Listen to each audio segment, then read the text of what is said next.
Good morning and welcome to an Election Day edition of NJ Advanced Media's live video politics chat. I am political reporter Brent Johnson. Tomorrow, voters across New Jersey head to the polls to decide a number of elections, including U.S. Senate, local school board and council and mayoral races, and every seat in Congress. All 12 of them in New Jersey's delegation are up. A race that is drawing significant attention is in North Jersey's 5th District, where incumbent Republican Congressman Scott Garrett is facing a tough challenge from Democrat Roy Cho, an attorney from Hackensack. We are joined by Mr. Cho today, as well as my fellow NJ Advanced Media political reporter Matt Friedman. Welcome to the both of you. Thanks. Thank you so much for having me. How are you feeling about tomorrow, candidate? We're really excited. We were at the commuter stops today. We were actually in Fair Lawn this morning. We got a terrific response from a lot of people. People were very excited, very engaged, and people are excited about what's going to happen tomorrow on Election Day. So, Roy, one of the things, a couple of weeks ago, this poll came out showing you within 5 points of Scott Garrett, which would be the closest anyone has ever come to him. But then, just last week, maybe 4 or 5 days ago, another poll suggested that Garrett was kind of pulling away, and it showed him with an 11-point lead. What do you think of that? I mean, the 5-point poll really boosted your campaign in a lot of ways. Did the 11-point poll deflate it at all? No, I think that the momentum that we've had just in the last couple of weeks alone has really been separate and apart from that last poll that came out. What we're seeing right now on the ground, in terms of what we're hearing on the ground, we have a terrific ground game. Voters are coming up to us saying that they, have been disengaged from politics. Moderate Republicans, new voters. We've been able to really engage a tremendous amount of non-traditional voters who really haven't been involved in the process before. So from the beginning, we knew that traditional polling wouldn't really capture the non-traditional voters that we're going after and the voters that we have been able to touch during the cycle of this election. So we've been very excited. We're continuing to work very hard, and that last poll has not deflated anything. In fact, we've seen a tremendous surge in momentum in the last 2 weeks alone. Why do you think this race is drawing so much attention? I think there's so many sharp contrasts, Brent, between myself and Scott Garrett. I think there's a strong anti-incumbency feeling across the country.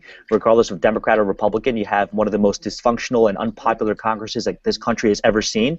And I think that because of that, I think that you're seeing a tremendous amount of excitement because a stark contrast exists. This is somebody that I'm running against who happens to be one of the most extremist members of Congress. This is somebody who was one of 9 to vote against the Violence Against Women Act, one of the 33 members of Congress who voted against the renewal of the Voting Rights Act. This is somebody who votes he votes against federal funding to fix our bridges and roads. He votes against equal pay for equal work for women.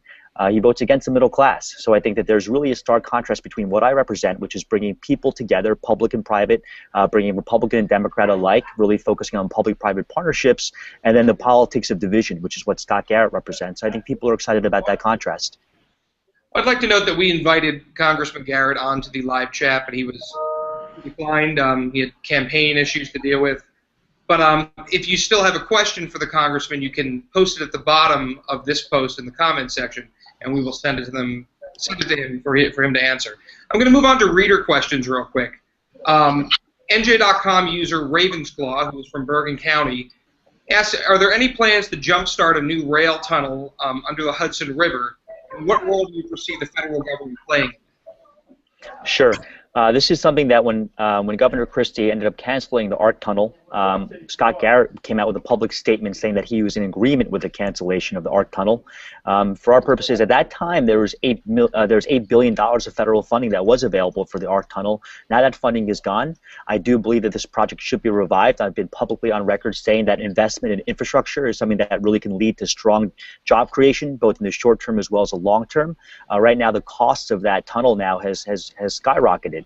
And we have to focus on creative ways to find private sources of funding to match any federal dollars. But the reality is, we've been talking about transportation for the entire year and a half of this campaign, and Congressman Garrett has been silent on it after being in Congress since 2002. So in terms of how we can leverage private capital money, how we can get public-private partnerships and get the private sector engaged and get matching state and federal dollars, that's the only way that this project is going to happen. But it's going to have to be creative, it's going to have to be forward-thinking, and we're going to have to take some risks. But it's an important tunnel, it's an important project. We have to focus upon how we can increase access to New York City because so many people who live in the 5th District need to get into New York City for work or for pleasure. NJ.com user Mort Silverman wants to know, what are your plans to get the economy going again in the country? Sure. I think the way to get the economy working is to really stop thinking about these issues in silos. Environmental issues, for example, women's issues, for example, all of these issues, transportation issues, these cannot be looked at in a box or in a vacuum. I think that's a problem with traditional thinking in American politics today and in Washington, D.C. And from my perspective, I think all of these issues are interconnected in major and meaningful ways. When you invest in clean energy, that's creating jobs both in the short term and the long term. It's also cutting our foreign dependence on oil, and it's also making our environment cleaner and safer. When you invest in transportation, you're increasing the efficiency of our infrastructure grid, and you're also, again, cutting our foreign dependence on oil, and you're impacting environmental stewardship.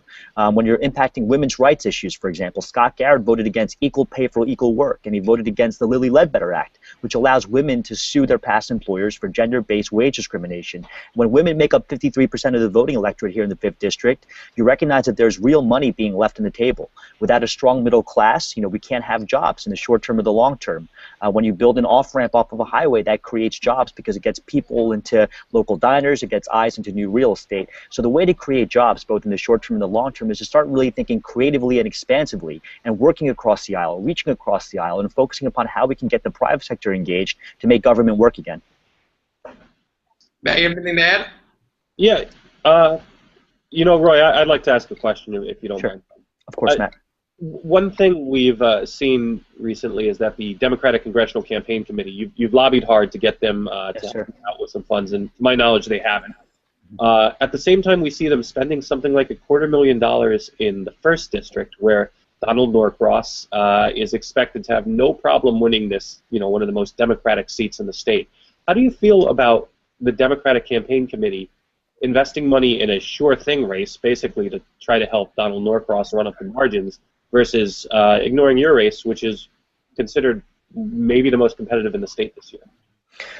Yeah, well, I think what we've been able to really do, Matt, is as much as possible localize this race. I'm not going to lie, I think that any support from the National Party would have been appreciated, would still be appreciated, and they have been supportive in other ways. The National Party, for example, members of Congress, members of Senate, and individuals have provided us with tremendous support and advice and mentorship, and some have provided tremendous financial support as well. But in terms of the actual infrastructure that does exist, what we've built here has largely been done with local resources.